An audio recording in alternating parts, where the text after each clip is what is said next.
প্রিয় দর্শক, সবাইকে স্বাগত জানাচ্ছি। আমি রোজা রেখেছি, গালিগালাজ করতে পারবো না, কিন্তু আমি গালিগালাজ করতে অভ্যস্তও না। কিন্তু অবস্থা থেকে যা মনে হচ্ছে যে বাংলাদেশে যারা যত গালিগালাজ করতে পারে তারা তত জনপ্রিয়, তাদের ভোট তত বেশি। ফাটোয়ারির মতো লোক গালিগালাজ করে কত হাজার ভোট পেয়ে গেল। এখন যে প্রসঙ্গটি আসতেছিলাম প্রিয় দর্শক, যারা তাকে ফ্যাসিস্ট বলে হাসিনাকে, সে হাসিনা যে পাইপলাইন তৈরি করেছিল ভারতের সাথে, যার পরিকল্পনা, চুক্তি, নির্মাণ সবকিছু তার সময় হয়েছিল।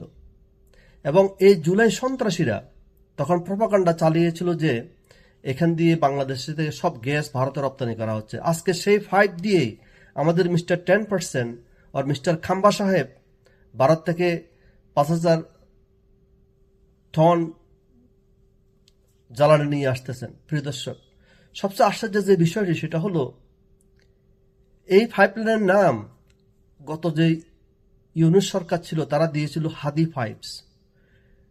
একবার ভাবুন তো, কিন্তু লজ্জাস্কর, কত বেহায়া এরা, যারা ভারতের বিরোধিতা করে এবং এই পাইপলাইন নিয়ে গত 15 থেকে 16 বছর প্রপাগান্ডা চালিয়েছে, তারা আজকে সেই পাইপের নাম পরিবর্তন করেছে হাদি পাইপ।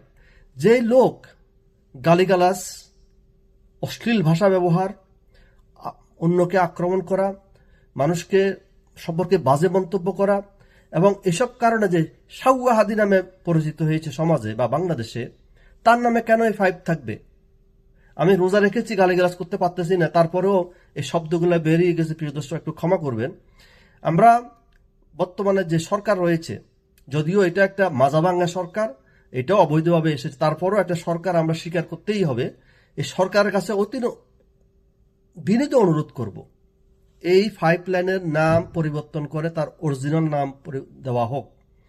বাংলাদেশে খুবই অকৃতজ্ঞ জাতি, যার যতটুকু অবদান সে অবদান স্বীকার করতে হবে। যদি এই অবদান স্বীকার না করে, এরা অকৃতি, এরা বেহায়া জাতি, নির্লজ্জ জাতি সারা বিশ্বে পরিচিতি লাভ করে। প্রিয় দর্শক, কেন একজন সন্ত্রাসী, একজন গালিগালাজ, একজন বেহায়া, একজন সন্ত্রাসীর নামে একটা এই পাইপলাইন করতে হবে? ওদের যদি এতই বাসনা থাকে, তাহলে ওরা কেন একটা চুক্তি করুক এবং সেটাকে বাস্তবায়ন করুক, তারপরে সেটা তার নামে দেওয়া হোক। কেন স্যার, যারা ফ্যাসিস্ট বা হাসিনাকে যারা ফ্যাসিস্ট বলে, তার আমলে নির্মিত তার দেওয়া সব কর্মকাণ্ড কেন তারা তাদের নামে করবে? এটা ঘৃণিত কাজ। আমরা এটার তীব্র নিন্দা জানাই এবং অনতিবিলম্বে এই ফাইভের নাম পরিবর্তন করা হবে। না হলে যারা এই ফাইভের নাম পরিবর্তন করা হয়েছে তাদের নামও পরিবর্তন করে দেওয়া হবে। প্রিয় দর্শক, সবাইকে ভালো থাকুন। আজকে ওয়ালাইকুম রহমতুল্লাহ।